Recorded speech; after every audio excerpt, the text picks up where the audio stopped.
করছো? এটা এটা বাড়ি নিয়ে যাবে কিসে করে?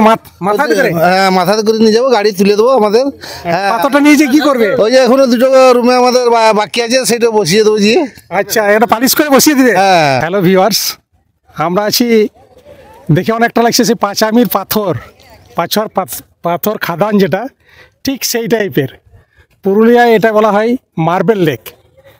এখানকার পাথরগুলো আমাদের ওখানকার পাথরের মতো নয়, ব্ল্যাক স্টোন নয়, এটা গ্রানাইট এবং একটু মার্বেল পালিশ জাতীয় পাথর। এগুলো শুনেছি এই পাথরগুলো তুলে নাকি আপার ড্যাম এবং লোয়ার ড্যাম্পে লাগানো হয়েছিল।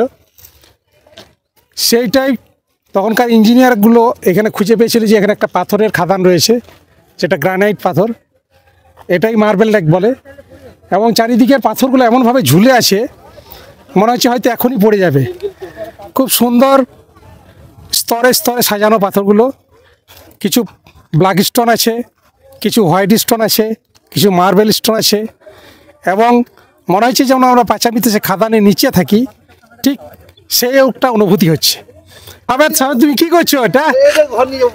এটা বাড়ি নিয়ে যাবে কিসে করে? মাথাতে করে? হ্যাঁ, মাথাতে করে নিয়ে যাবো, গাড়ি তুলে দেবো আমাদের। পাথরটা নিয়ে যে কি করবে? ওই যে এখনো দুটো রুমে আমাদের বাকি আছে, সেটা বসিয়ে দেবো গিয়ে। আচ্ছা, এটা পালিশ করে বসিয়ে দিবে? হ্যাঁ। খুব ভালো ভাবনা চিন্তা। তবে বীরভূম পর্যন্ত যাবে কিনা সেটা সন্দেহ। এটা অলিক কল্পনা। তবু শুনে ভালো লাগলো যে তার একটা ইচ্ছা রয়েছে যে বাড়িতে এটা পাথরটা বসাবো। সুন্দর পাথরগুলো এবং খুব উন্নত মানের পাথর। হয়তো বা তার পরবর্তীকালে কোনো কাজে লাগেনি, সেহেতু এতটা পাথরটা তুলেই হয়তো শেষ করে দিয়েছে। তাই আমরা বলেছিলাম যে বামনি ফলস যাব, কিন্তু বামনি ফলসের আগে আমরা এটা মার্বেল লেকে এলাম। পরবর্তী জায়গায় আমরা যাব মার্বেল লেক, বামনি ফলসে। মফিজউদ্দিন, পাথরগুলো যেভাবে সাজিয়ে রয়েছে, তোমাকে দেখে কেমন লাগছে?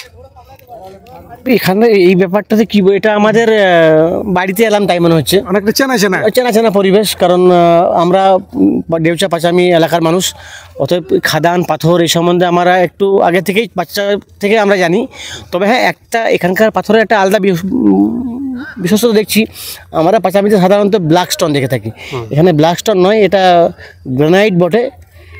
পাথরগুলো একটু উন্নত মনে হচ্ছে, এবং পাথরগুলো মসৃণ, খুব এই ভালো লাগলো দেখে পাথরগুলো। মানে হ্যাঁ, মসৃণ আছে, গ্লেজি আছে, পাঁচামির মতো ওরকম পাথর নয়, কিন্তু পরিবেশটা আমাদের পাঁচামির মতোই। আমরা রফিকুলকে পেয়েছি। রফিকুল, এই যে পাথরগুলো দেখে আমাদের ওখানকার পাথরের থেকে এখানকার পাথরের কি পার্থক্য বুঝতে পারছি কিছু? খুব উন্নত মানের পাথর, এটা পাথর দেখতে খুব সুন্দর লাগছে। আমাদের তো ব্ল্যাক স্টোন, আমাদের কালো পাথর, আর এখানে মার্বেল পাথর, এটা খুব দামি পাথর এটা। আরও যে পাথরগুলো ঝুলছে দেখতে খুব সুন্দর লাগছে, তাই আমরা নিচে নেমে এসেছি।